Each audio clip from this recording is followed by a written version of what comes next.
Good morning everyone. कल जो है हम लोग कल से इवनिंग में क्लास लेंगे। आज भर सुबह में है, कल से दोनों ही क्लास आई थिंक आपके इवनिंग में हो जाएंगे। ठीक है, तो स्टार्ट करते हैं। सबसे पहले अभी हम लोग देखने वाले हैं जैम एमएस के 2023 के पीवाईक्यूज मैथमेटिक्स पोर्शन के। 2024 वाले कल कंप्लीट हो गए थे, तो पहला क्वेश्चन यही है जो ऑफिशियल क्वेश्चन बैंक है उससे डाउनलोड किए हुए हैं, जो वेबसाइट है जैम 2026 वाले। तो स्टार्ट करते हैं, एक मिनट।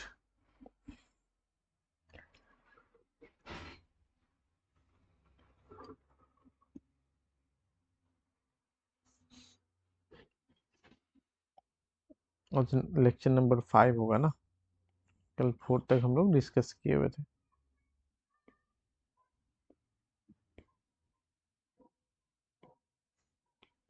चलो क्वेश्चन को देखो और फिर बताओ कि क्या पॉसिबिलिटी हो सकता है। यहाँ पे कहता है एम दिया गया है, एक 3x3 के मैट्रिक्स है। ठीक है, और non zero vector x R3 से है। If a non zero vector x non zero satisfy M6x equal to x, जैसे होता है ना, ध्यान रखना कि कहता है यहाँ पे, अरे क्या हो रहा है, हाँ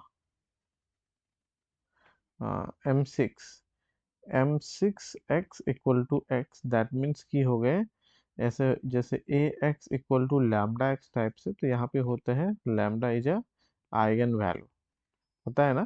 तो M6x इक्वल टू एक्स है, इसका मतलब हो गया लैम्डा इक्वल टू 1 जो होगा is an eigenvalue of M⁻⁶ का। M⁻⁶ का आइगन वैल्यू क्या होंगे, यहाँ पे 1 होंगे।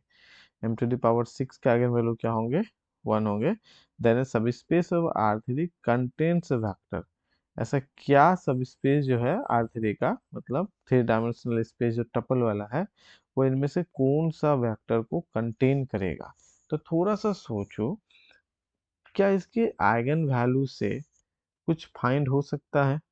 इसके आइगन वैल्यू से थोड़ा सा सोचो, फिर हम बताते हैं।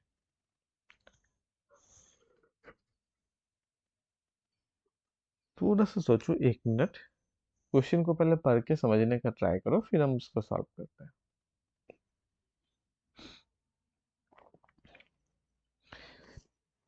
कैसे?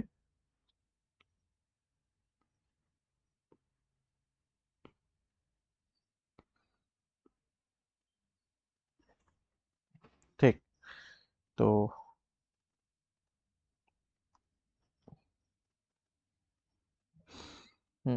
इतना तो पता चलता है कि जो m है उसके सारे रो या कॉलम को अगर हम लोग ऐड करेंगे तो कितना देगा, लाइक इट्स m है। तो m को अगर रो को या कॉलम्स को ऐड कीजिए तो आपको जीरो दिख रहा है। 1 -1 0 -1 2 -1 0 -1 1। अब अगर रो को ऐड करोगे, जैसे कि ऐड कीजिए, तो यहाँ पे जीरो है, यहाँ जीरो है, यहाँ जीरो है। एज कंपेयर कॉलम्स पे ऐड करेंगे तो जीरो, यहाँ जीरो, यहाँ जीरो। ठीक है, इसका मतलब क्या हो गया, lambda equal to zero is an eigenvalue of, eigenvalue of M. M का एक आइगन वैल्यू तो जीरो है, एम का एक आइगन वैल्यू जीरो है।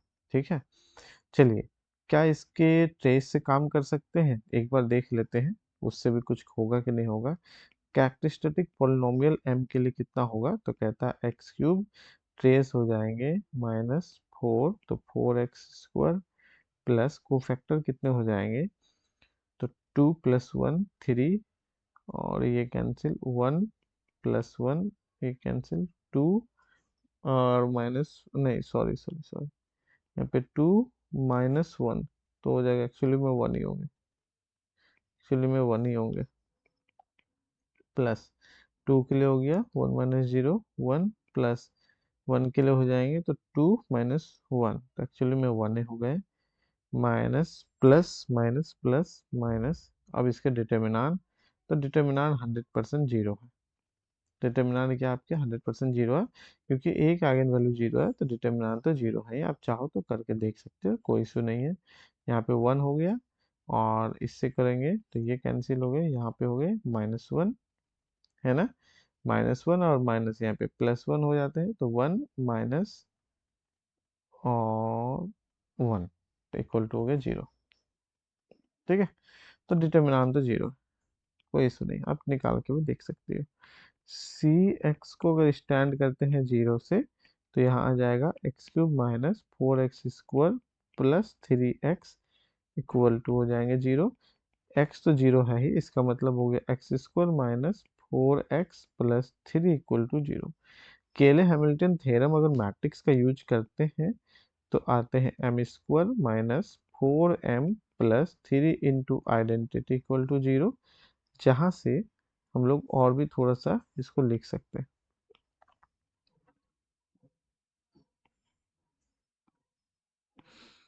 इससे काम बनेगा कि नहीं बनेगा अभी पता चल जाएगा। ठीक है, तो यहाँ से लिख सकते हैं हम लोग m² equal to 4m minus 3 into identity. आपको क्या चाहिए, m6 के एक आइगन वैल्यू आपको दिए गए हैं 1, 1 के कोरस्पॉन्डिंग x निकालना है, 1 के कोरस्पॉन्डिंग x निकालना है। ठीक है, 1 के कोरस्पॉन्डिंग x निकालना, तो इस तरह से हम लोग कर सकते हैं। कौन सा काम कर सकता है? अच्छा।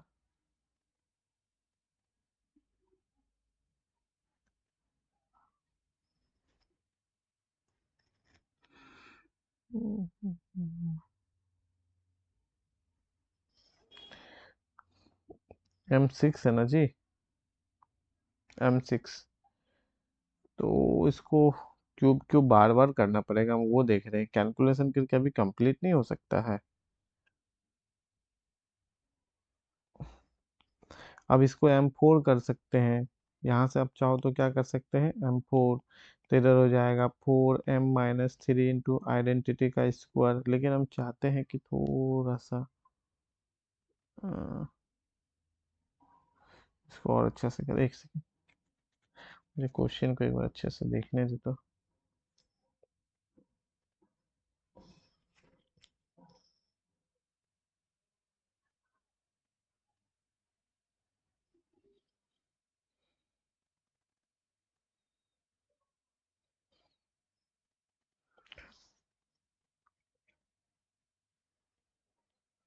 इस तरह से तो टफ, मतलब लेंदी पड़ेगा ये।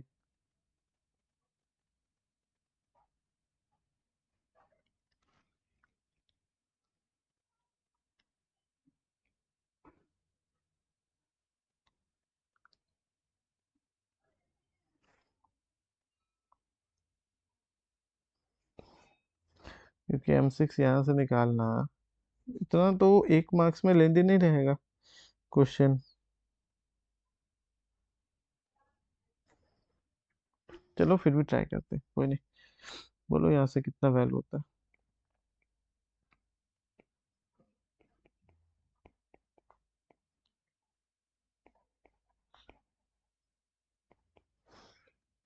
m² का वैल्यू कितना हो गया?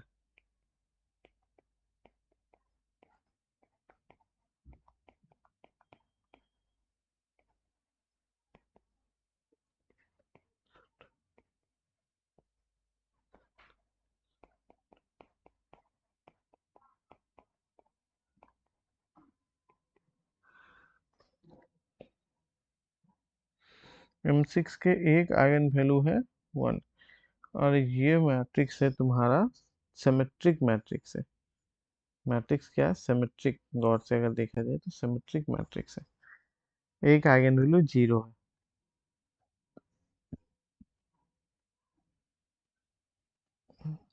m6x इक्वल टू x, तो m6 के आइगन वैल्यूज निकाल सकते हैं, एक आइगन वैल्यू है जो, तो m6 के आइगन वैल्यूज हम निकाल सकते हैं। ठीक है, लेकिन and then a subspace आती है that contains a vector, ये थोड़ा सा दिमाग से जा रहा है।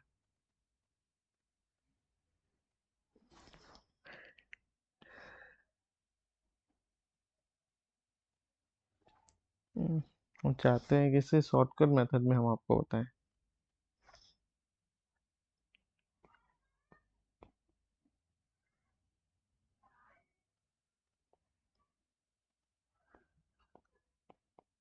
ये आ गए आपके, हम इसको m4, इस तरह से हम लोग एम स्क्वायर से मल्टीप्लाई करके M6 निकाल सकते हैं। But this is very lengthy process, this is very lengthy process.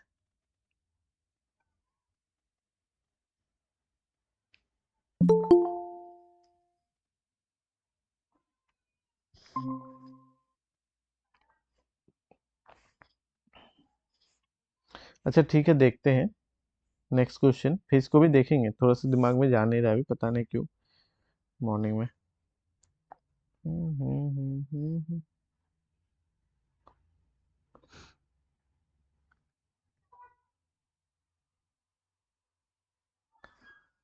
M6 के एक आइगन वैल्यू पता है, वो तो हम M से भी निकाल लेंगे इतना फटाफट। M दिया गया है, सिमेट्रिक मैट्रिक्स है।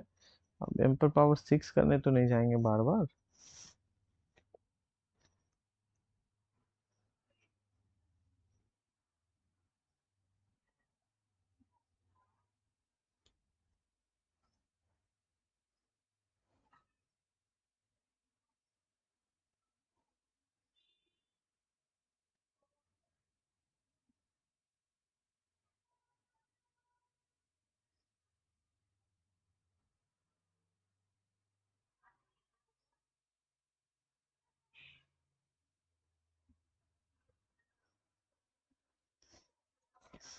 अच्छा एक चीज समझा, थोड़ा सा एनालिसिस करते हैं। जो लैम्डा इक्वल टू मान लो यहाँ पे 1 है, और इसके भी हम आइगन वैल्यू यहाँ से निकाल सकते हैं। इस प्रोसेस को हम थोड़ा सा नीचे कट करते हैं,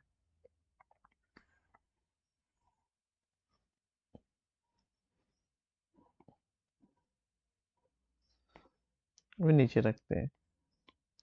ठीक है, तो यहाँ से आइगन वैल्यूज क्या क्या निकलेंगे? तो एक आइगन वैल्यूज निकल जाएंगे 3 और 1, क्योंकि प्रोडक्ट करने पे डिटर्मिनेंट हो गया प्लस, और ऐड करने पे 4 ट्रेस हो गया। सो आइगन वैल्यूज ऑफ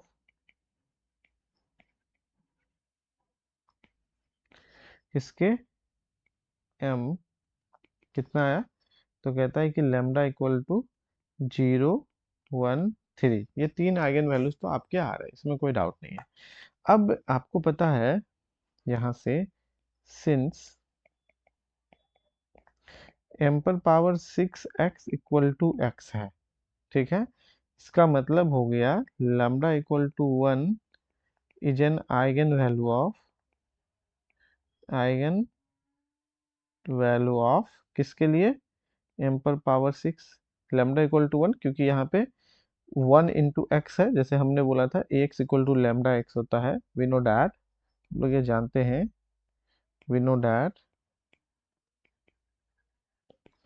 अगर M x equal to lambda x होता है, इसका मतलब होता है कि lambda is an eigenvalue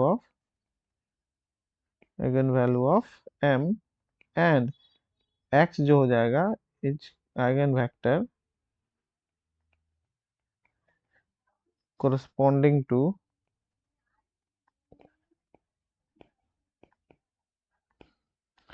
eigen value lambda. अब x तो वही रहेगा, x क्या हो जाएगा? वही रहेगा। अगर एम स्क्वायर एम क्यूब करते हैं, सेम आइगन वैल्यूज के लिए सेम आइगन वेक्टर रहेगा। हाँ, उसका फॉर्म चेंज होगा, लेकिन सेम आइगन वैल्यूज के लिए सेम रहेगा। तो अगर यहाँ पे एम एक्स बराबर लैम्डा एक्स है और तुमको तीन आइगन वैल्यू मिला, तो तुम्हें पता है इसके लिए एक लैम्डा बराबर 1 जो है एम पर पावर 6 के लिए है। दैट इज कि अगर यहाँ से देखेंगे, तो लैम्डा पर पावर 6 करो तो 0 पर पावर 6, 1 पर पावर 6 और 3 पर पावर 6। तो 0, 1, 3 पर पावर 6 ये आया। अब इनमें ये हो गया एम पर पावर 6 के, ये हो गया are eigenvalues of M पर पावर 6, ठीक है। ये एम पर पावर 6 के आइगन वैल्यूज है, और ये एम के है। और आपको पता है ये दिया गया है, इसका मतलब 1 के कोरस्पॉन्डिंग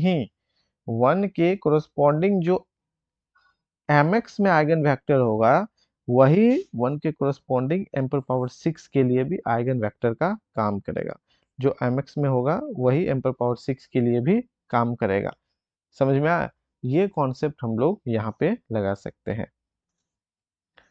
ठीक है, यहाँ पे ये कॉन्सेप्ट यूज कर सकते हैं क्योंकि m पर पावर 6 जो है दिया गया है, x equal to x equal lambda equal to 1, यहाँ भी आइगन वैल्यू उसके कोरस्पॉन्डिंग, और लैम्डा इक्वल टू 1 यहाँ mx के लिए भी है, उसके कोरस्पॉन्डिंग आइगन वेक्टर निकाल लेंगे, और वही m पर पावर 6 के लिए काम करेगा क्योंकि यहाँ पे 1 सेटिस्फाई कर रहा है और यहाँ भी 1 है, कॉमन आइगन वैल्यू है, तो उसके लिए जो आइगन वेक्टर है वो भी आपका सेम जाएगा, इतना माथापच्ची नहीं करेंगे, ये वाला कॉन्सेप्ट, इसको हटा देते हैं।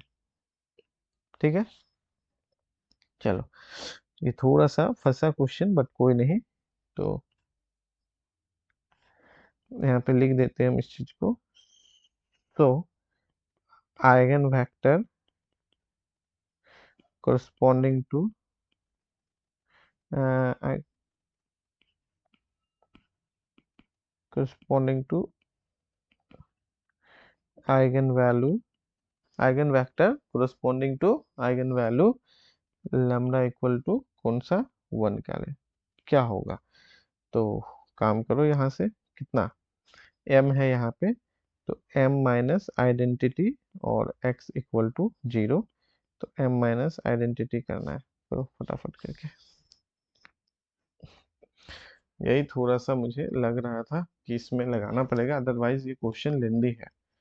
तो m माइनस एक्स करो, m क्या है, आइडेंटिटी घटाना है, तो हो जाएंगे 0 माइनस 1 0, तो हो जाएंगे 0 माइनस 1 0, आइडेंटिटी घटा देंगे, फिर हो जाएगा माइनस 1 1 माइनस 1 माइनस 1 1 माइनस 1, और फिर हो जाएंगे 0 माइनस 1 0 0 माइनस 1 0। इसका रैंक जो है ना वो 100% तुम्हारा कितना होगा, 2 होगा।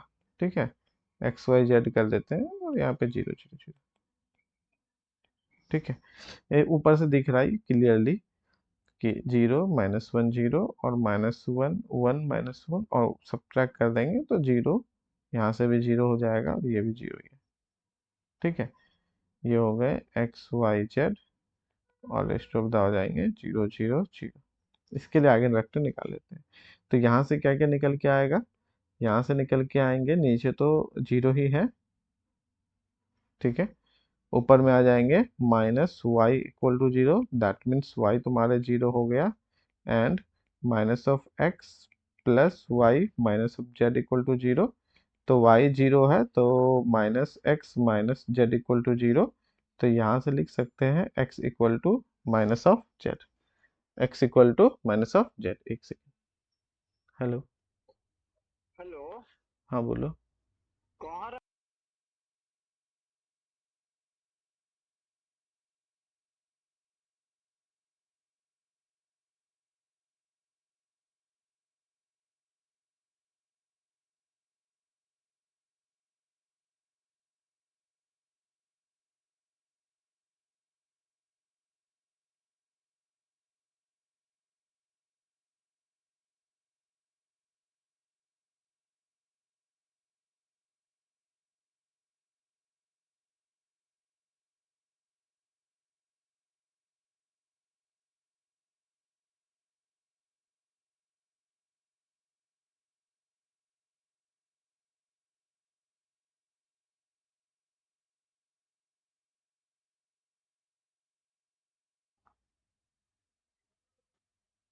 तो यहाँ से है, तो इसको क्या करेंगे ना, यहाँ पे रैंक जो है m माइनस आइडेंटिटी का वो 2 है, 3 से कम है, इसका मतलब 3 minus 2 equal to 1 li solution होगा। दैट मीन्स हो जाते हैं कि वन वेरिएबल जो है, वन वेरिएबल वो इंडिपेंडेंट हो जाएंगे, वन वेरिएबल जो है तुम्हारा क्या हो जाएगा, इंडिपेंडेंट हो जाएगा। ठीक है, वन वेरिएबल इंडिपेंडेंट हो जाएगा। ओके, अब क्या करेंगे, तो कोई भी एक वेरिएबल को इंडिपेंडेंट ले लो, तो मान लेते हैं कि z बराबर हम लोग t इंडिपेंडेंट ले लिए, तो x बराबर माइनस ऑफ t, और y तो 0 है ही। ठीक है, तो यहाँ पे हो गया कैपिटल x जो है आइगन वेक्टर जो है वो कैसा दिखेगा, कैपिटल x आइगन वेक्टर दिखेगा x बराबर माइनस ऑफ टी, वाई 0 है और z बराबर t। अब देखना पड़ेगा t जो है वो r से होंगे, लेकिन 0 को छोड़ के, नहीं तो ld हो जाएगा। ठीक है, अब देखो माइनस 1 0 1 टाइप से या कुछ भी फर्स्ट और थर्ड, सेकंड जीरो होना चाहिए, वाई जीरो होना चाहिए। वाई जीरो है, देखो वाई जीरो है यहाँ पे, और x plus z equal to zero, तो एक्स प्लस जेड यहाँ से भी तो कर सकते हैं ना, x plus z equal to zero, वही तो चीज़ है यहाँ पे।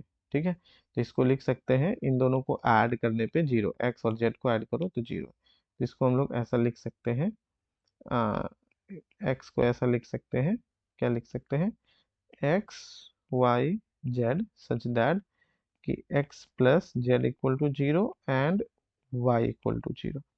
सेकेंड पोजीशन आपका जीरो है यहाँ पे, और फर्स्ट और थर्ड पोजीशन को ऐड करेंगे तो जीरो होना चाहिए, क्योंकि यहाँ पे minus T plus T add करने पे।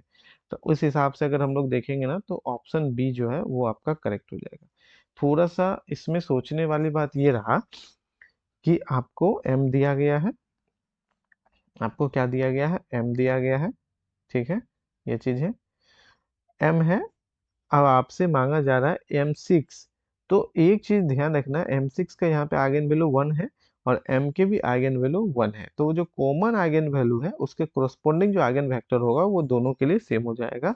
दैट्स वाई कि हमने एम के लिए निकाला और वो काम कर गया M to the power six के लिए, एम के लिए निकाला, वो काम कर गया M to the power six के लिए। ठीक है, तो जो कॉमन वाला आइगन वेक्टर है, आइगन वैल्यू है, उसके कोरस्पोंडिंग आइगन वेक्टर सेम हो गया, यानी कि एम एक्स इक्वल टू जो एक्स है, और M to the power six equal to x है, उसमें जो लैम्डा इक्वल टू वन है, दोनों के लिए ये जो एक्स है वो सेम वर्क कर जाएगा। उस हिसाब से हमारा कौन सा आ गया, B is the correct option, B is the correct option. ठीक है, ये चीजें हैं, अदरवाइज हम पहले कर रहे थे वो थोड़ा लेंदी चला जाता, वो लेंदी चला जाता। चलो पहला क्वेश्चन कंप्लीट हुआ ये, लेकिन वन मार्क्स के क्वेश्चन में थोड़ा सा अच्छा क्वेश्चन तो है, इसमें सोचने वाली बात तो है। सेकेंड क्वेश्चन देखते हैं, कोई इशू नहीं है।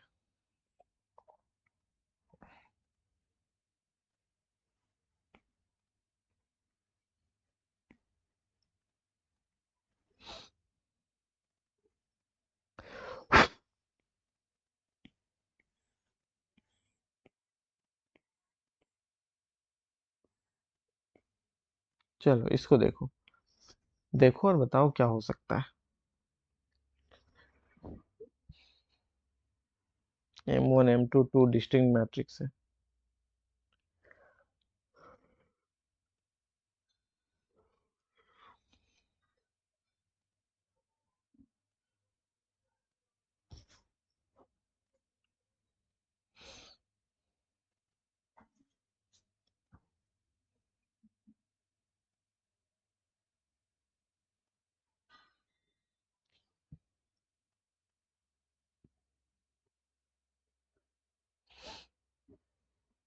पढ़ो क्वेश्चन को एक बार अच्छे से, फिर बताओ।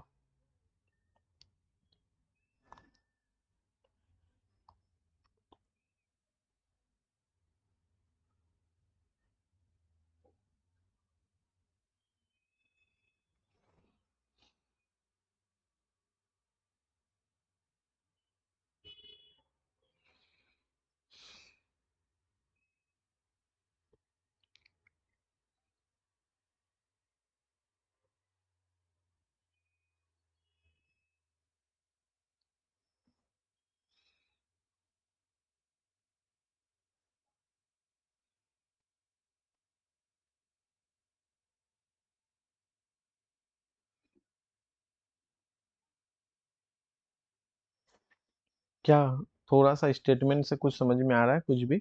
कहता है कि m जो है प्रोडक्ट है m1 m2 का, जहां m1 m2 are two distinct three by three matrix, दो अलग अलग है। Consider the following statement, statement wise है। पहला स्टेटमेंट कहता है कि रो जो होगा ना m का, वो कुछ नहीं लीनियर कॉम्बिनेशन होगा m2 का, M2 का क्या होगा, लीनियर कॉम्बिनेशन होगा, और कॉलम्स जो होंगे लीनियर कॉम्बिनेशन होंगे M1 का। वेरीफाई करना है तो कैसे करेंगे, मान लो मुझे वेरीफाई करना है तो कैसे करेंगे, तो एक छोटा सा हम लोग किसी भी ऑर्डर के मैट्रिक्स को लेके इसको टेस्ट कर सकते हैं, क्या ये सही है। तो डेफिनेशन क्या होता है, इसको फोकस करो mainly, product of two matrix के डेफिनेशन क्या कहते हैं, प्रोडक्ट ऑफ टू मैट्रिक्स के डेफिनेशन क्या कहते हैं।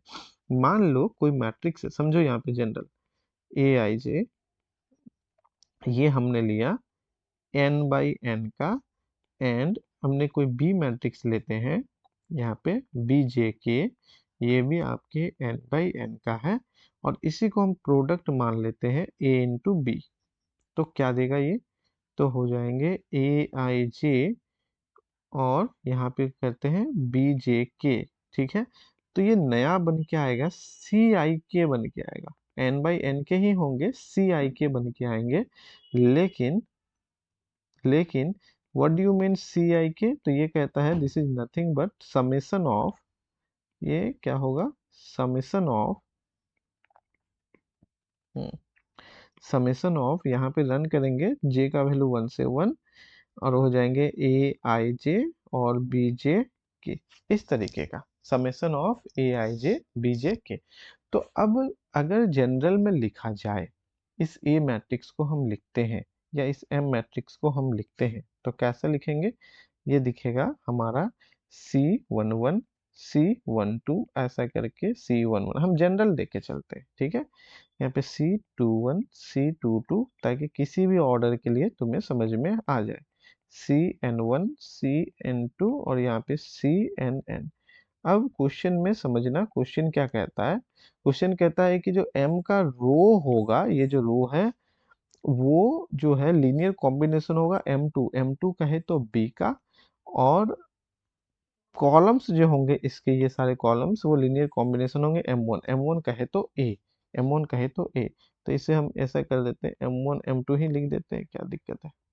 अच्छा रहेगा, है ना? ये हमारा M1, ये हमारा M2, और ये प्रोडक्ट M1 M2। तो कैसे देखोगे? तो एक काम करो ना, C11 सबसे पहले निकालो, C11 निकालो, अपने आप तो पता चल जाएगा ना, रो या कॉलम दोनों के लिए C11 इंपॉर्टेंट है। तो चलो C11 निकालते हैं नाउ। नाउ C11, तो C11 क्या कहता है? ये समेशन होगा A1J और BJ1, और J का वैल्यू होगा 1 से लेकर N तक, N इक्वल टू 3 के लिए अभी वाला क्वेश्चन हो जाएगा। तो अगर हम लोग J का वैल्यू 1 करेंगे तो A11 B11 plus A12 B21 plus A13 B31 plus, ये चलते जाएगा कहाँ तक? A1N BN1, यहाँ तक। तो गौर से देखो, पहला से ही देखो, अगर हम लोग इसके एलिमेंट देखते हैं, M1 के देखते हैं, तो M1 का कॉलम कैसा होता है? ये ना थोड़ा सा ना M1 को भी लिख देंगे ना, एकदम पूरा मस्त हो जाएगा। M1 को भी लिख देते हैं यहाँ पे। ठीक है, तो M1 का कॉलम क्या है? कॉलम तो कहता है A11 A21 A31 A41, ऐसा करके है ये कॉलम, पहला कॉलम। तो इनका अगर लीनियर कॉम्बिनेशन करना है तो यही नहीं बनेगा, A11 A, इसमें A11 A21 चाहिए। ओके ओके, नहीं तो ये the columns of M are linear combination of M1। यहाँ पे क्या है? A11 A12 A13, ये है तो पहला मैट्रिक्स के कॉलम्स। उल्टा हो रहा है क्या यहाँ पे? यहाँ पे उल्टा हो रहा है क्या?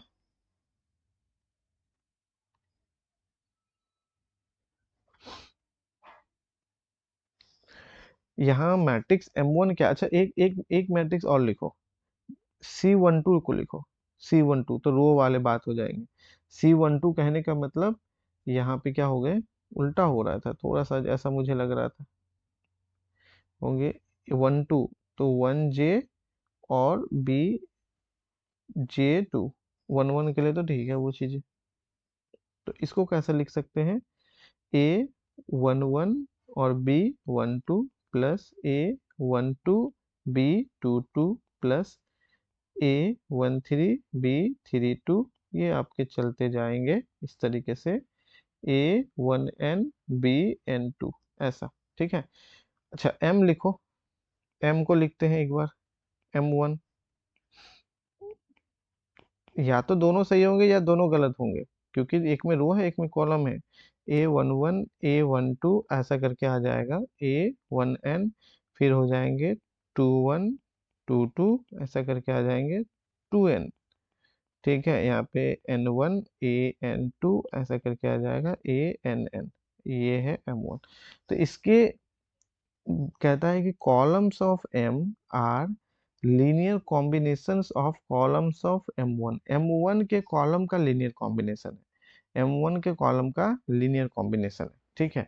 तो पहला मैट्रिक्स है M1, इसके कॉलम में ये, इसका लीनियर कॉम्बिनेशन करेंगे तो A11 A21 dot dot dot AN1, यह है एक कॉलम, ये है दूसरा, ये है तीसरा। अब इसका लीनियर कॉम्बिनेशन करेंगे तो कैसा दिखेगा, कैसा दिखेगा? थोड़ा सा मान लेते हैं, इसको हम लोग लिखते हैं x1, इसको लिखते हैं x2, इसको लिखते हैं xn। इसका लीनियर कॉम्बिनेशन करो जी, तो कैसा दिखेगा? मान लेते हैं a1 x1 plus a2 x2 plus a3 x3 plus ये हो जाएंगे an xn। तो जब कॉम्बिनेशन करेंगे a1 तो ये column vector column vector column vector सबसे मल्टीप्लाई होगा। तो इसका मतलब क्या हो गया? ये लीनियर कॉम्बिनेशन, इसे क्या कहते हैं? लीनियर लीनियर कॉम्बिनेशन, ठीक है। अब इसे कहते क्या है? तो ऐसा दिखेगा यहाँ पे A1 कहने का मतलब ये A1 की जगह आप चाहो तो अल्फा 1 भी लिख सकते हो, आप चाहो तो अल्फा 2 भी लिख सकते हो ताकि कंफ्यूज नहीं हो, अल्फा 3 भी लिख सकते हैं, और यू कहे अल्फा n। तो यहाँ पे कितना हो गया? यहाँ पे अल्फा 1 A11, ठीक है। फिर आ गया अल्फा 1 A21, अल्फा 1 A31, ऐसा करके जाएगा अल्फा 1 AN1। बात समझना, ठीक है। फिर ये ऐड होगा अल्फा 2 के साथ में, है ना, अल्फा 2 A12, अल्फा 2 A22, ऐसा करके आएंगे अल्फा 2 AN2। अब एक चीज नोट करो, एक चीज नोट करो यहाँ पे, हम आगे नहीं लिखेंगे, अल्फा एन के साथ कर देते हैं, alpha N A1n, alpha N A2n, ऐसा करके आएगा अल्फा एन ANN। ये है ना, लीनियर कॉम्बिनेशन किए हैं सारे कॉलम्स का M1 का, और जब इसको ऐड करोगे तो ये कोरस्पोंडिंग फर्स्ट वाला ऐड होगा, सेकेंड वाला ऐड होंगे, थर्ड वाला ऐड होंगे, फोर्थ वाला ऐड होंगे। तो यहाँ पे कहता है कि M के जो स्टेटमेंट टू, एम के जो कॉलम्स है वो लीनियर कॉम्बिनेशन है M1 का। तो इसके दो कॉलम हमने निकाला, C11 और सी, अच्छा एक कॉलम निकाले हैं, ये वाला एक रो निकाल दिए, कोई बात नहीं, एक कॉलम निकाले हैं ना। तो पहला कॉलम लीनियर कॉम्बिनेशन होना चाहिए इसके फर्स्ट वाला, C21 जो होना चाहिए ये वाले होने चाहिए, C31 नीचे वाले, CN1 नीचे वाले, ऐसा होना चाहिए। तो क्या सही है देखो तो, A11 A12 आ रहा है, A13 14 15 A1n, इन सब का linear combination that is alpha 1 alpha 2 ऐसा करके आ रहा है। ध्यान देना यहाँ पे हम क्या लिखने वाले हैं, alpha 1 A11, alpha 2 A12 dot dot dot dot dot, alpha n A1n, ये हो गया पहला कॉलम होना चाहिए C11, ठीक है। फिर उसी तरह से अल्फा 1 A21, अल्फा 2 A22, इस तरीके से मान लो लीनियर कॉम्बिनेशन में हम एक जनरल बनाए हैं, अल्फा एन A2n, ये होना चाहिए C21, इस तरीके से, ठीक है। लेकिन यहाँ जो हम कॉम्बिनेशन बनाए हैं सेम ही अल्फा आ जा रहा है, जरूरी नहीं ये अल्फा अलग अलग हो सकता है, क्योंकि ये तो कांस्टेंट है स्केलर है। तो ऐसा, तो इसको देखो, और ये C11 तो देखो ओरिजिनल वाला एक जैसा नहीं है, बस यहाँ B11 B21 B31 वही यहाँ पे अल्फा का काम कर रहा है, और जो यहाँ पे M के कॉलम्स है A11 और A12 A13, ये तो यहाँ पे आ रहे हैं। तो ये फर्स्ट वाला लीनियर कॉम्बिनेशन है, इसे हम लोग एज ए सेकेंड वाले C21 जब निकालेंगे तो C21 के लिए भी हम लोग ये काम कर सकते हैं। अगर ये सही है तो पहला भी सही हो जाएगा, M is the linear combination of row, क्योंकि रो वाला के लिए ये काम कर जाएगा, सारे रो को लीनियर कॉम्बिनेशन करेंगे तो तुम्हारा C12 भी कुछ इस तरीके से दिखेगा। हम जनरल किए हैं, 3 बाई 3 तो हम बहुत जल्दी कर सकते हैं, कभी अगर 2 बाई 2 4 बाई 4 5 बाई 5 देगा तो ये काम कर जाएगा, ठीक है। तो क्या सीखने को मिला? जनरल स्टेटमेंट, कोई भी मैट्रिक्स अगर प्रोडक्ट ऑफ टू मैट्रिक्स के फॉर्म में है तो पहला मैट्रिक्स के रो के लीनियर कॉम्बिनेशन से एम के रो लिखेंगे, और दूसरे मैट्रिक्स के सॉरी, पहला मैट्रिक्स के कॉलम के लीनियर कॉम्बिनेशन से एम के कॉलम लिखेंगे, और दूसरे मैट्रिक्स के रो के लीनियर कॉम्बिनेशन से एम के रो लिखेंगे। दूसरे का रो पहला का कॉलम, इसलिए हम लोग बोलते हैं ना, फर्स्ट का कॉलम सेकंड का रो बराबर होना चाहिए। फर्स्ट के कॉलम सेकंड के रो बराबर होना चाहिए, तो मैट्रिक्स मल्टीप्लिकेशन एग्जिस्ट करता है। ठीक है, फर्स्ट का कॉलम सेकंड का रो इक्वल होना चाहिए, तभी ये चीजें आते हैं, और ये चीजें से हम लोग ये कर सकते हैं। तो इस हिसाब से तुम्हारे दोनों के दोनों ही स्टेटमेंट सही है, तो ऑप्शन चला जाएगा सी। बिल्कुल सही है। यहाँ पे देखो, यहाँ पे इस A11 A12 A13 A11 ऐसा आ रहा है, A11 A12 A13 A11, और ये सारा क्या है तुम्हारे कॉलम्स के लीनियर कॉम्बिनेशन में हम लिखे हैं। ठीक है, बात समझ में आ रही है। और ये B1 B2 क्या है, वो फिर रो में काम आ जाएगा। अभी कॉलम के लिए B1 B21 B31 ये क्या किसका वर्क कर रहा है, एज ए कांस्टेंट का स्केलर का वर्क कर रहा है। तो that is a true statement. अब बोलो इसको हम इतना क्यों बनाए, क्योंकि हम थ्योरी में इस टाइप के हम नहीं कराए थे, दैट मीन्स हम क्वेश्चन में किए। अदरवाइज ये स्टेटमेंट एक जनरल थ्योरम है, हम उसको एक तरह से प्रूव कर दिए तुमको जनरली कि ये चीज आएगा। ये थ्योरम है कि कोई भी मैट्रिक्स अगर प्रोडक्ट ऑफ टू मैट्रिक्स के फॉर्म में लिखा जाए, तो पहला मैट्रिक्स के कॉलम के लीनियर कॉम्बिनेशन से इसका हम लोग क्या करेंगे, कॉलम्स लिखेंगे, दूसरे मैट्रिक्स के रो के लीनियर कॉम्बिनेशन से एम का क्या लिखेंगे, रो लिखेंगे। ठीक है, तो इसमें दोनों ही सही हो जाएगा। Next question. नेक्स्ट तो प्रोबेबिलिटी के हैं।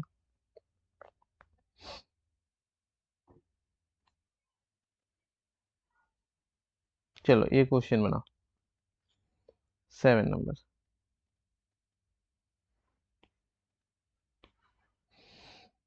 2024 में क्वेश्चन आसान था, 23 में दोनों क्वेश्चन मुझे अच्छा लगा, मतलब थोड़ा सा है 1 मार्क्स में है, लेकिन थोड़ा सा एक तरीके से एक थ्योरी है जिसे हमने अभी जनरल प्रूफ किए, और एक तो आपका क्वेश्चन पहला वाला अच्छा था वो भी।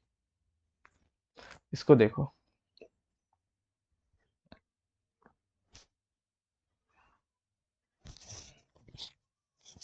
ये क्या होगा। ओके,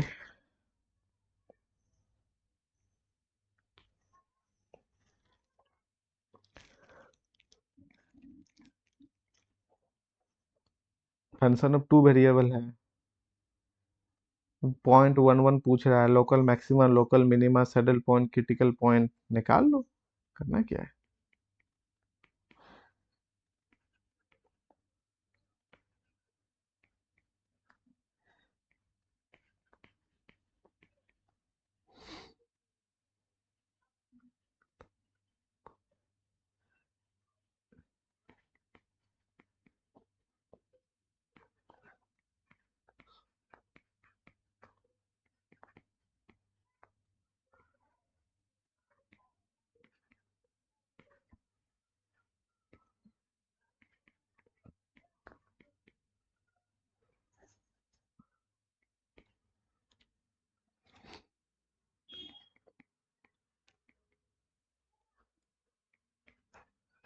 ठीक है,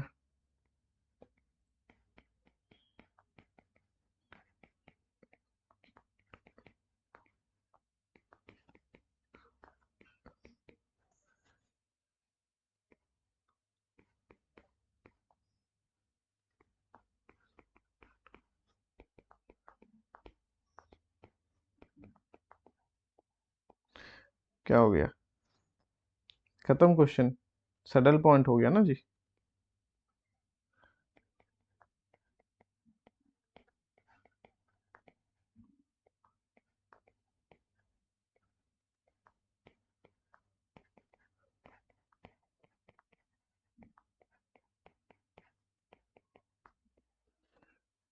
कौन सा पॉइंट हो गया, saddle point. Less than zero हो गया ना, ग्रेटर देन जीरो होता तो मैक्सिमम मिनिमा का चांसेस होता इक्वल होते, तो इक्वल में क्या होता, अगर वो पॉइंट इक्वल होते तो उस केस में डाउटफुल केस है, तो उसमें मैक्सिमम मिनिमा या नाइदर कुछ भी हो सकता है। तो यहाँ पे लेस देन जीरो हो गया तो सैडल पॉइंट हो गया, लेस देन जीरो हो गया तो सैडल पॉइंट हो गया। ठीक है, खत्म ये saddle point. Next question.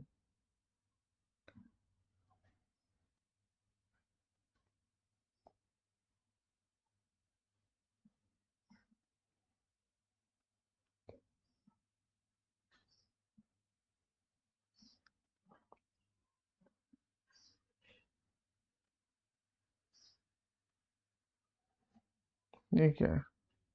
A point AB is chosen at random from the rectangle region.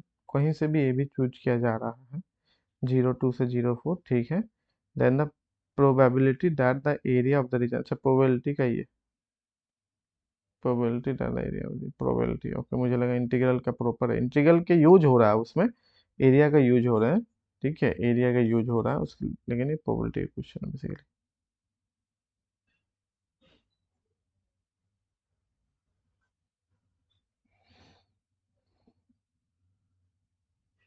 The curve intersect the curve at exactly n points then n equal to, solution of the root से हर बार question आता है, एक ना एक, एक ना एक, गौर से देखो।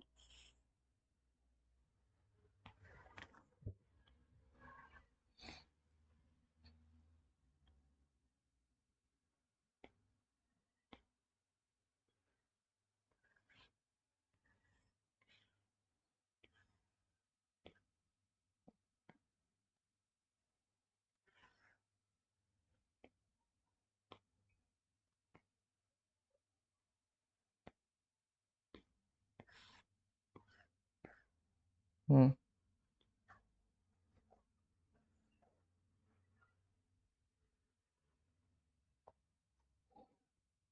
बोलो इसको।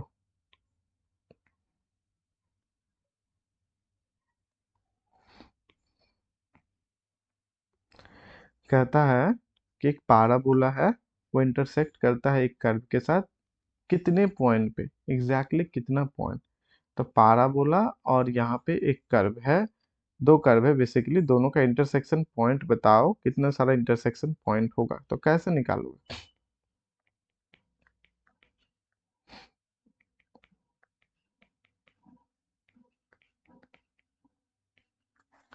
दोनों को बराबर कर देंगे तो इंटरसेक्शन पॉइंट है, दोनों को बराबर कर देंगे तो इंटरसेक्शन पॉइंट है, लेकिन क्या इतना आसानी से निकल जाएगा ये?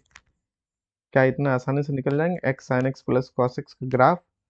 इतना आसान तो है नहीं, x sine x plus cos x का ग्राफ इतना आसान तो है नहीं, तो कैसे निकालेंगे बोलो?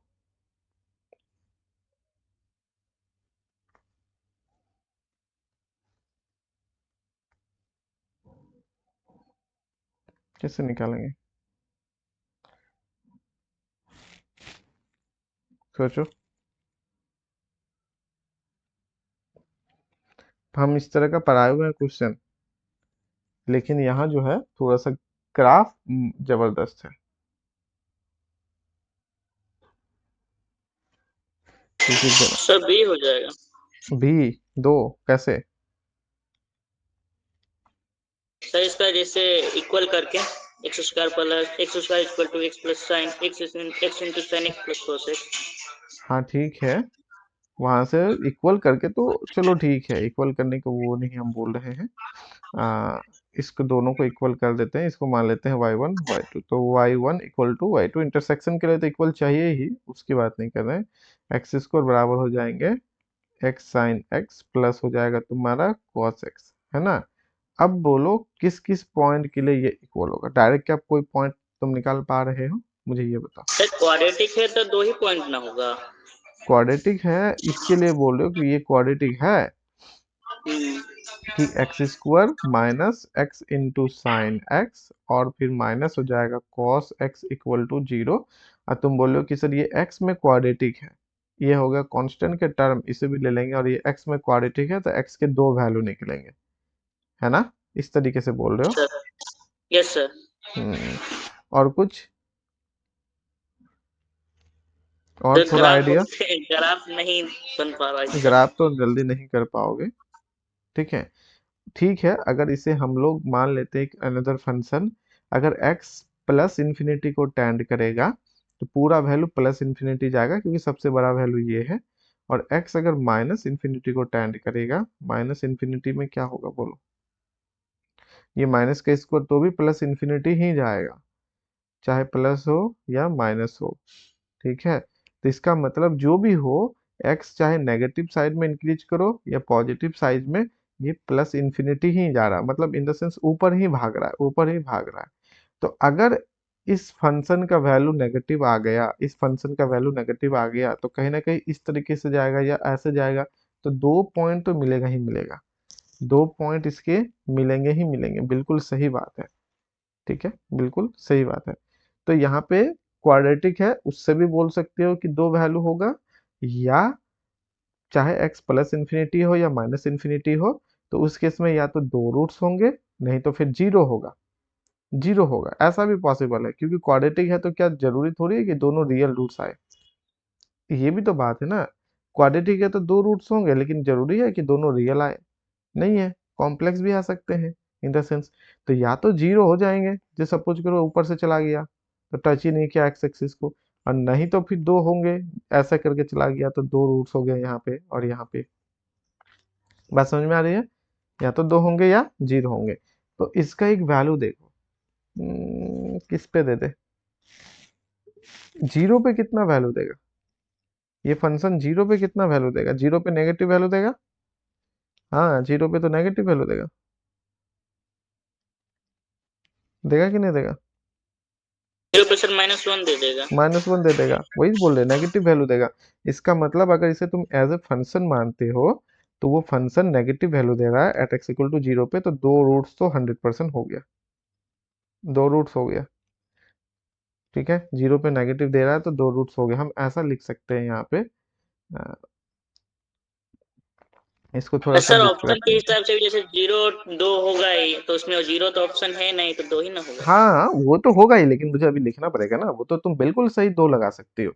तो हम ऐसा लिखते हैं कि let g x equal to x square minus x sine x minus cos x, ठीक है, इज ए क्वाड्रेटिक इक्वेशन। तो इसका मतलब हो गया g x has two roots, two roots. ठीक है, नाउ ये दो रूट्स रखता है। नाउ जी अगर जीरो करते हैं तो हो जाता है जीरो माइनस कॉस जीरो का वैल्यू होता है 1, इसका मतलब हो जाता है -1। इस that is g zero is less than zero, so both the two roots, both the two roots are real। तो ये रियल होगा, क्यों? क्योंकि जब तुम नेगेटिव में यहाँ आ गया -1 जी जीरो का वैल्यू, और यहाँ पे प्लस इन्फिनिटी दोनों जा रहा है, तो वो दोनों का दोनों रूट्स आपके रियल ही होंगे। ठीक है, इसके लिए थोड़ा और लिखना पड़ेगा, इसके लिए थोड़ा सा और लिखना पड़ेगा, क्या लिखना पड़ेगा? एंड एज एक्स, ऐसा लिखते हैं age limit x tending two plus minus infinity, कुछ भी ले लो, जी एक्स का ये हमेशा प्लस इन्फिनिटी ही देगा। So both the two roots are real, मतलब जब एक्स को इंक्रीज करोगे तो या तो इससे जाएगा, ऐसे जाएगा, ऐसे जाएगा, कुछ भी हो जाए, प्लस या माइनस में हो, और एक वैल्यू नेगेटिव है, तो कहीं ना कहीं फंक्शन ऐसा करके जाएगा या ऐसा करके जाएगा या ऐसा जाएगा, कैसा भी जाए, तो दो बार तो कट करेगा ही करेगा। ठीक है, और दोनों का दोनों क्या हो जाएगा, रियल हो जाएगा। अब हम यहाँ से बोल सकते हैं टू रूट्स, अब हम यहाँ से बोल सकते हैं टू रूट्स। ये सही है, ये सही है, क्लियर है? दिखाई नहीं दे रहा है क्या? चला गया कैसे ये? Yes sir. एक मिनट, ये चला कैसे गया?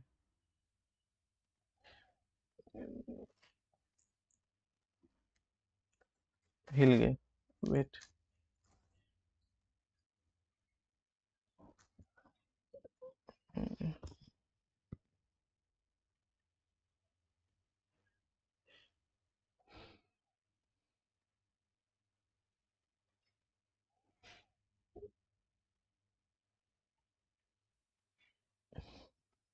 चलो ठीक है, समझना जरूरी है ना कि कैसे निकाल रहे हैं, ताकि फिर जब क्वेश्चंस रहेगा तो तभी तो तुम कर पाओगे अच्छा से ना एग्जाम में। अलग अलग रहेगा, अलग अलग टाइप से, तो कैसे करोगे?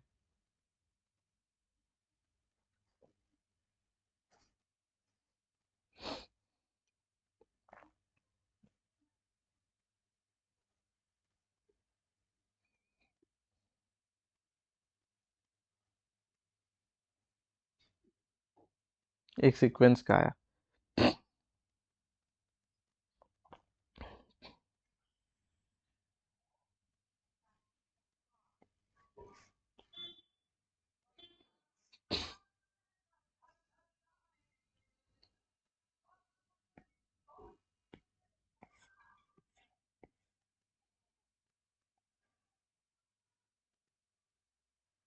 पढ़ो इसको और बताओ, आराम से पढ़ो, कोई हड़बड़ाहट नहीं है।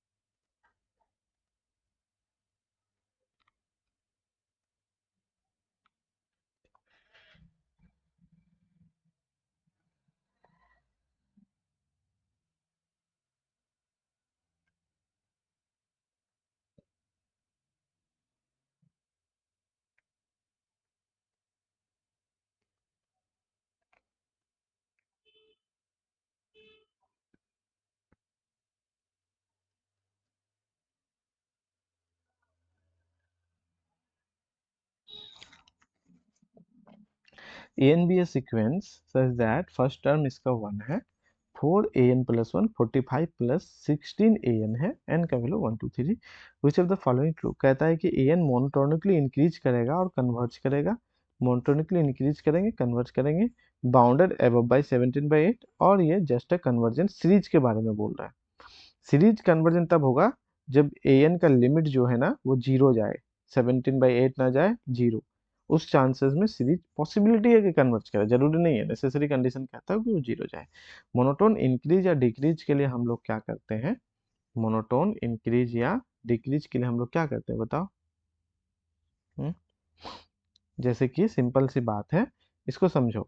हम लोग मोनोटोनिक कैसे देखते थे, याद है स्टार्टिंग से कुछ भी, कि हम लोग देखते थे कि ए n plus one minus a N या ए एन प्लस वन और ए एन के बीच का relation less than equal to, greater than equal to, less than equal to, इस तरह से, strictly greater than, strictly less than, ये मोनोटोन इंक्रीज, ये मोनोटोन डिक्रीज, ये स्ट्रिक्टली इंक्रीज और ये स्ट्रिक्टली डिक्रीज, ऐसा होता था।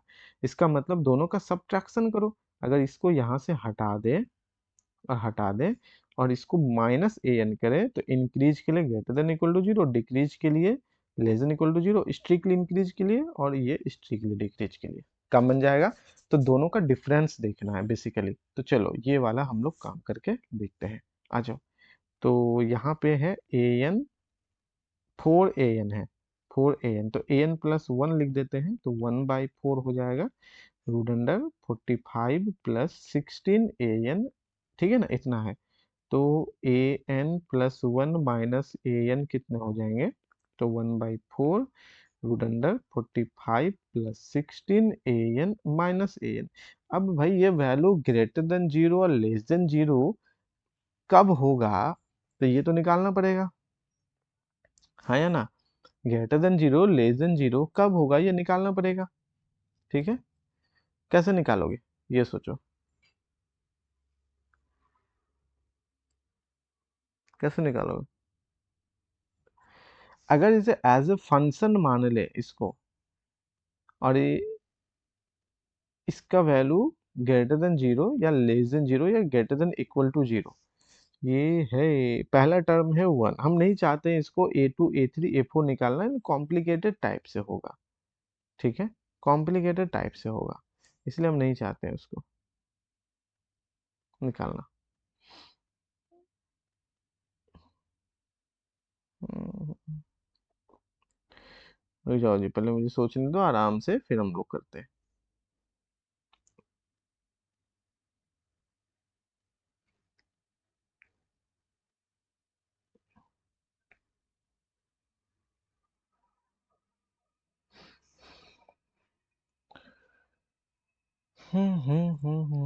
अगर ये कन्वर्जेंट है तो लिमिट तो यहाँ से एन जाएगा ना, इसको हम अभी रखते हैं, चलो इंक्रीज डिक्रीज करेंगे।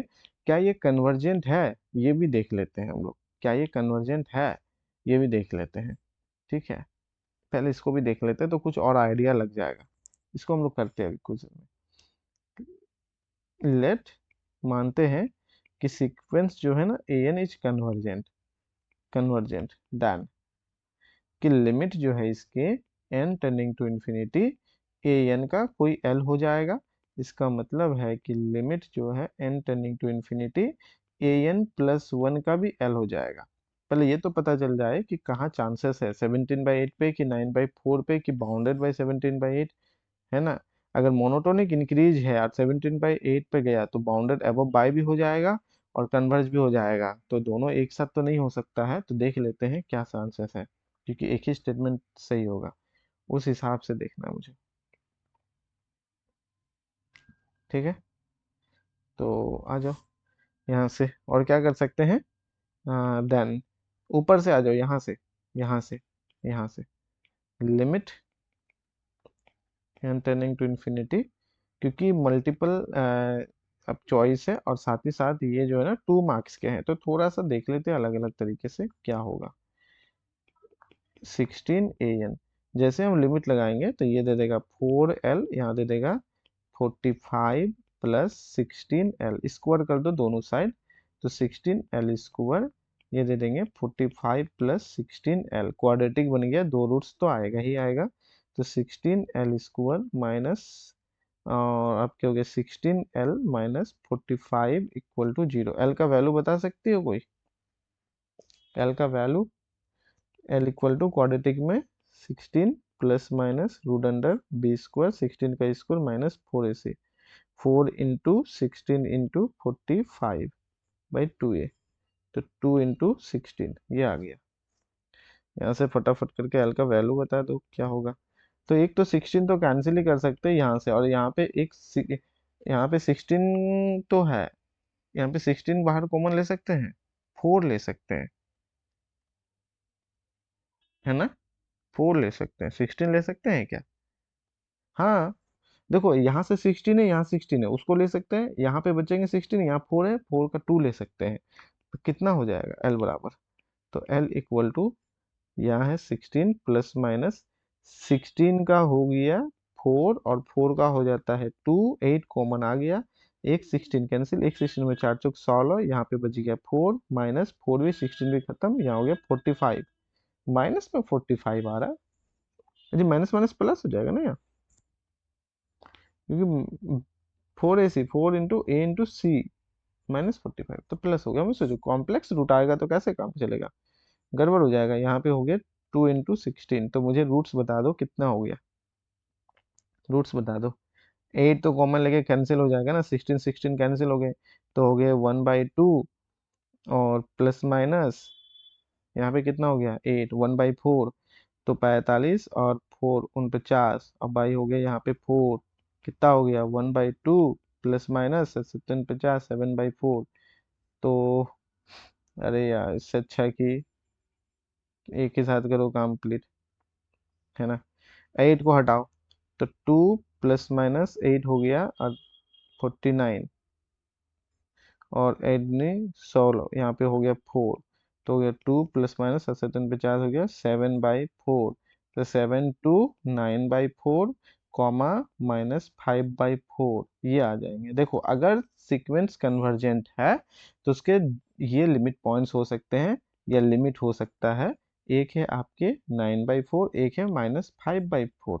अब हम लोग यहाँ पे देखते हैं कि सिंस सिंस an+1 जो है, जो कि तुम्हारा कितना है 1/4, और root under 45 plus 16 an greater than 0, and a1 भी है तुम्हारा 1 ग्रेटर देन 0, सो l कभी भी नेगेटिव तो नहीं जाएगा, इसका मतलब हो गया l बराबर 9/4। तो अगर सीक्वेंस कन्वर्जेंट है तो 9/4 पे होगा और दूसरे जगह नहीं होगा। अगर कन्वर्जेंट है 9/4, तो कन्वर्जेंट टू 17/8 जो भी हो, पहला ऑप्शन तुम्हारा हो गया गलत। अब आते हैं सीक्वेंस कन्वर्जेंट अगर है तो एल जो है वो 0 नहीं गया, ये एल जो है हेयर हेयर एल जो है वो 9/4 0 नहीं गया, इसका मतलब जो है series a n is not convergent by necessary condition, क्योंकि 0 जाना चाहिए था, not convergent by necessary condition, necessary condition. ठीक है, तो थर्ड फोर्थ ऑप्शन भी आपके कैंसिल हो गए। अब बचता है 9/4 पे कन्वर्ज है और बाउंडेड बाई 7/8, तो 9/4 पे कन्वर्ज तो है, अब देखना है कि मोनोटोनिक इंक्रीजिंग कैसे दिखाओगे, मोनोटोनिक इंक्रीजिंग कैसे दिखाओगे, इंक्रीज हो रहा है, हाँ, कैसे दिखाओगे? बोलो। इसको ऐसे कर सकते हो, कोई इशू नहीं है, डायरेक्ट तुम लगा सकते हो ऑप्शन नंबर बी। क्यों? क्योंकि पहला टर्म है 1 और कन्वर्ज हो रहा है तुम्हारा 9/4। 9/4 जो है ना, this is greater than A1 first term जो कि तुम्हारा है 1। तो फर्स्ट टर्म से बड़ा है, इसका मतलब जो भी धीरे धीरे सेकेंड थर्ड फोर्थ आए होंगे, इंक्रीज करते करते 9/4 पे गया होगा। तो ये जो है मोनोटोनिक इंक्रीजिंग है ऑब्जर्वेशन से, तो ये मोनोटोनिक इंक्रीजिंग वाला आ जाएगा। अब बचता है क्या, ये बाउंडेड अबव बाई 7/18 नहीं होगा। क्यों? कोई फंक्शन अगर पहला टर्म 1 है, कन्वर्ज करता है 9/4 पे, तो वो ना अपने सुप्रीमम पर कन्वर्जेंट करता है। इसका मतलब कहीं ना कहीं यही सुप्रीमम हो गया। अगर 9/4 सुप्रीमम हो गया, तो 17/8 जो है इससे बाउंडेड नहीं होगा। ये बाउंडेड होंगे 18/8 से। किससे होंगे? 18/8 से, क्योंकि इसको दो गुना कर दोगे तो 18/8 आता है, या 17 दिया है, यानी कि 17/8 इसके अंदर ही कहीं ना कहीं आ जाएगा। 9/4 से क्या है, ये छोटा है। 9/4 से क्या है, ये छोटा है। बात समझ में आ रहा है ना? 17/8 9/4 से छोटा है, तो वो नहीं हो सकता है बाउंडेड बाई, इससे नहीं हो सकता है। तो ऑप्शन सी भी गलत हो जाएगा, तो ऑप्शन बी सही हो जाएगा। क्या बोले हम, फिर से समझो यहाँ से। हाँ, and and sequence an is monotonic increasing sequence। ठीक है, monotonic increasing sequence converges to its supremum। कौन सा सुप्रीमम? जो सुप्रीमम इसका 9/4। सो sequence is not bounded by 17/8, है ना? क्योंकि ये लेस देन होता है, ये लेस देन होता है 18/8 से, जो कि तुम्हारा 9/4 है। ठीक है, तो सुप्रीमम ये है, तो इससे बाउंडेड होगा, इससे बाउंडेड नहीं होगा, ये अंदर का कोई एक एलिमेंट हो जाएगा। तो यहाँ पे गलत हो गया, एक ही ऑप्शन सही आ गया। एग्जाम में अगर एल निकल के आ जाता है और फर्स्ट टर्म से बड़ा है एल, तो इंक्रीज आराम से लगा के इसको लगा दो, पूरा ऑब्जर्वेशन करने की जरूरत नहीं है। लेकिन अगर इस तरह से कुछ रहता है तो हम यहाँ पे उसके लिए भी कर दिए। ठीक है, चलो आगे देखते हैं। ये अच्छा क्वेश्चन है। इसको निकालना पड़ेगा, निकालो। ये तो रूट टेस्ट रेशियो टेस्ट ही खत्म हो जाएगा। एक रूट है और एक रेशियो है। इसको करते हैं, आज का क्लास यहीं पे एंड कर देंगे, छोटा ही रहेगा। और कल फिर हम लोग देखेंगे, ठीक है ना, क्योंकि मुझे नेक्स्ट क्लास भी तुरंत लेना है, दैट्स वाई।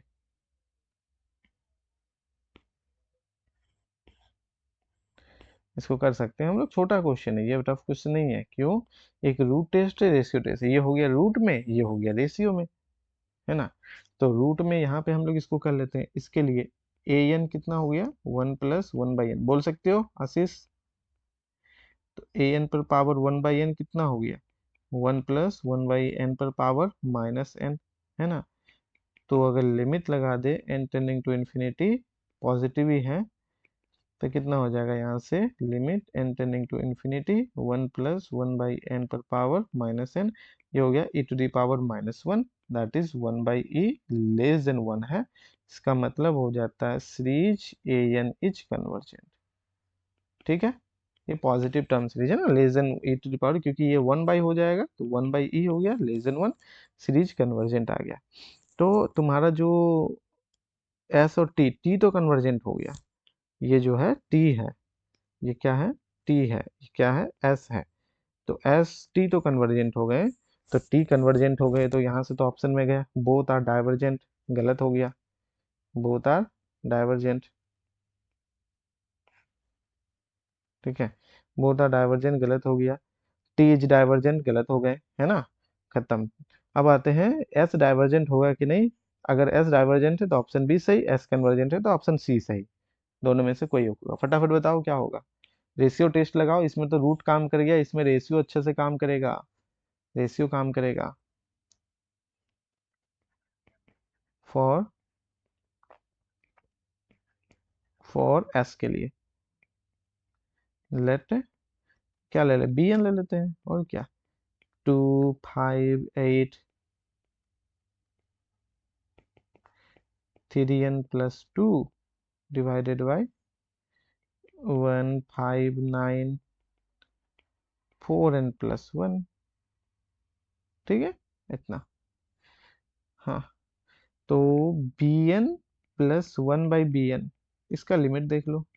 ठीक है, तो bn+1/bn, तो पहले bn+1 कितना हो जाएगा, तो 2 5 8, यहाँ पे 3n+2 रह जाएंगे और एक आ जाएंगे 3n+5। ठीक है, और 1 5 9, यहाँ पे हो जाएंगे 4n+1 और फिर एक जोड़ देंगे तो 4n+5। ये हो गया bn+1। अब bn निकालो, इसमें bn भी करना है, तो 2 5 8, यहाँ पे हो गया 3n+2 और ऊपर 1 5 9, ये ऊपर चला जाएगा ना, ये हो गया 4n+1। ठीक है, कैंसिल करो जी। तो ये दोनों तो यहाँ तक में से ये कैंसिल हो जाएगा, इसमें कोई डाउट नहीं है, कैंसिल हो जाएंगे। तो बचा कितना, लिमिट्स लगा दो, n tending to infinity bn+1/bn। तो यहाँ पे आ गया limit n tending to infinity, कितना बचा, 3n+5/4n+5, है ना। तो ये किसका, ये तो सीधे सीधे हम कर देते हैं 3/4। क्यों, एन एन कॉमन लेके हटा दोगे तो यहाँ 3/4, यहाँ 0 0 हो जाएगा, तो हम डायरेक्ट लिख दिए 3/4। और 3/4 भी तुम गौर से देखो <<1 है, इसका मतलब क्या हो गया, सीरीज जो बी एन है इज कन्वर्जेंट, कहाँ से, रेशियो टेस्ट, कहाँ से, रेस टेस्ट, ये हो गया रूट टेस्ट से, by root test, root test. और ये हम लोग कन्वर्जेंट कह सकते हैं कहाँ से, रेशियो टेस्ट से। ठीक है, बाय रेशियो टेस्ट। एक कन्वर्जेंट होगा रूट टेस्ट से, एक कन्वर्जेंट होगा रेशियो टेस्ट से। एक कन्वर्जेंट होंगे रूट टेस्ट से, एक कन्वर्जेंट होंगे रेशियो टेस्ट से। तो दोनों के दोनों ही कन्वर्जेंट है, इसलिए ऑप्शंस लग जाएंगे, कौन सा ऑप्शन लग जाएगा, both s and t are convergent, both s and t are convergent. ठीक है, सॉल्व करो इस तरह से। और भी क्वेश्चन है, 25 हो गया। अब जैसे वॉल्यूम निकालना है, इसको ट्राई करो। जेड का वैल्यू दिया गया है, यहाँ पे एक सर्कल है, एक्स वाई जेड है, और एक सर्कल है, जेड का वैल्यू दिया गया, ये तो फटाक से निकाल सकते हो, फटाक से निकाल सकते हो। चलो इस क्वेश्चन को भी कर ही देते हैं। ठीक है, इस क्वेश्चन को कर ही देते हैं। करो तो आशीष, क्या ये हो पाएगा वॉल्यूम, बोलो मुझे, अगर हो पाएगा तो तुरंत कर, तुम लोग के लिए छोड़ेंगे, अगर नहीं हो पाएगा तो अभी हम तुरंत सॉल्व कर देंगे। पहले मुझे बताओ, क्वेश्चन में देखो। ठीक है, वॉल्यूम मांग रहा है, तो जेड का वैल्यू चाहिए तुम्हें, ये हो गया ए का वैल्यू, और यहाँ पे जेड का वैल्यू है 0 से लेकर 4 - y और यहाँ पे हो जाएंगे डी ए और फिर हो जाएंगे डी जेड। ठीक है, डी ए फिर हो जाएंगे डी जेड। अब ए एरिया के लिए यहाँ पे तुम अपना निकाल सकते हो, कोई दिक्कत नहीं है। What do you mean by where a is the area, कौन सा, of the circle, a where, यहाँ पे लिख भी देते हैं उस बात को, where is area of the circle, कौन सा, x² + y² < जो 4 सर्कल है इसका एरिया। ठीक है, इसका एरिया। तो जेड का काम करके अपना खेल खत्म कर सकते हो और बाकी का कर सकते हो। तो यहाँ से वॉल्यूम का क्या हो जाएगा खेल, तो ये जो वॉल्यूम है एरिया वाला रह जाएगा, डी जेड का जेड हो गया, इसका मतलब हो गया 4 - y, डी जेड का जेड हो गया, और यहाँ पे डी ए, डी जेड का Z upper limit minus lower limit, और ये डी ए हो गया। अब यहाँ से एरिया वाला काम करो, तो क्या करेंगे, पोलर में पुट कर दो, आसान पड़ेगा, है ना। तो put x = r cos theta and y = r sin theta.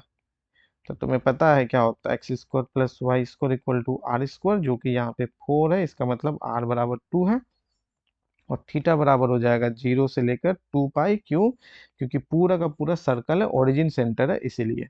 ठीक है, ऑल्सो ऑल्सो डी ए क्या हो जाएंगे जेकोबियन से R D R D theta, ये सब के सब हम कराए हुए हैं क्लास में टोटल। पोलर में चेंज करने के बाद जो वो ये है क्या बोलता है कि रेडियस वेक्टर और रेडियस ऑफ द सर्कल दोनों का सेंटर ओरिजिन है, इसलिए यहाँ पे तुम्हारा क्या चला जाएगा, इसलिए यहाँ पे जो है थीटा का वैल्यू जीरो से लेकर पूरा का पूरा 2 पाई हो जाएगा। थीटा का वैल्यू जीरो से लेकर पूरा का पूरा 2 पाई हो जाएगा। ये हमारा हो गया एक्स, ये हमारा हो गया वाई। ठीक है, और आर को अगर बोलेंगे तो ये हो गया आर, आर जो कि आर बराबर हमारा 2 आ गया। This is our x square plus y square equal to 4 हो गए। और ड्रॉ अगर करना हो तो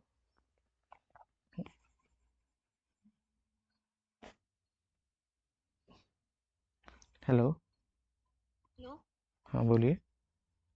पैकिंग करके रखिएगा। मुझे लगता है पापा शायद आने वाले हैं। ठीक है, मैंने उनको बोला है कि मेरी ट्रैफिक 4 बजे होगी, चलिए वो नहीं आएगी 4 बजे तक।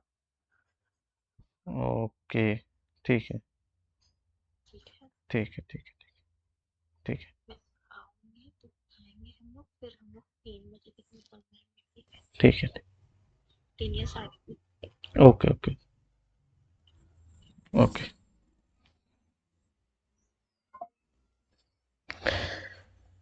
हाँ, तो ये चीजें हैं। ठीक है, अब यहाँ से मुझे थीटा का तो पता चल गया और आर भी पता चल गया। सो सो वॉल्यूम v बराबर कितना होगा बोलो। थीटा का वैल्यू 0 से 2 पाई, आर का वैल्यू 0 से लेकर 2, और यहाँ पे है तुम्हारा 4 माइनस वाई का है आर साइन थीटा, और डी ए है आर डी थीटा। फटाफट से इसका वैल्यू निकाल दो, कितना हो जाएगा बोलो। पहले तो 4 आर का कर देते हैं यहाँ से, थीटा तो एक ही जगह काम करेगा सिर्फ इसमें, तो दोनों को अलग अलग कर लेते हैं।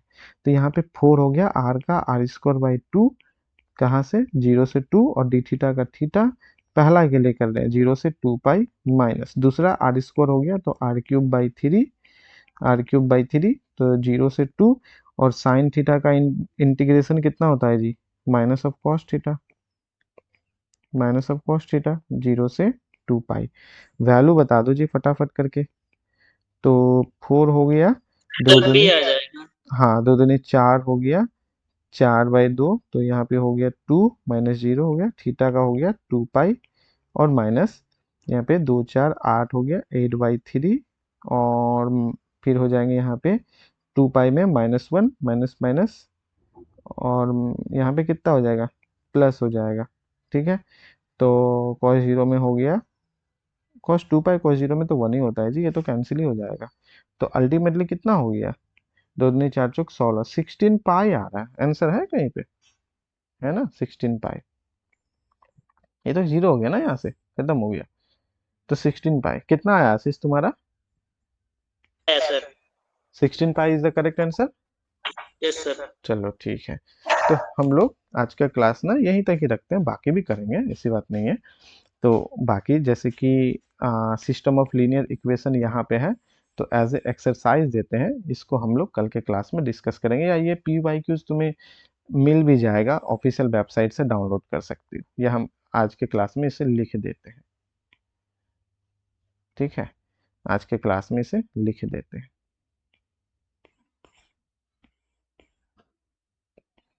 जिससे सॉल्व करना एज एक्सरसाइज में। और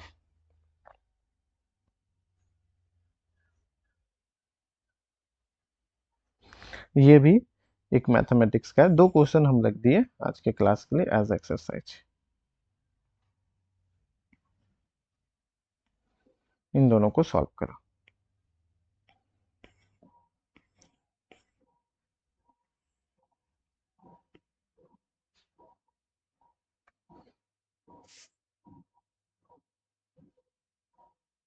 ठीक है, इन दोनों को सॉल्व करना है, एक हो गया 30 और एक हो गया 27।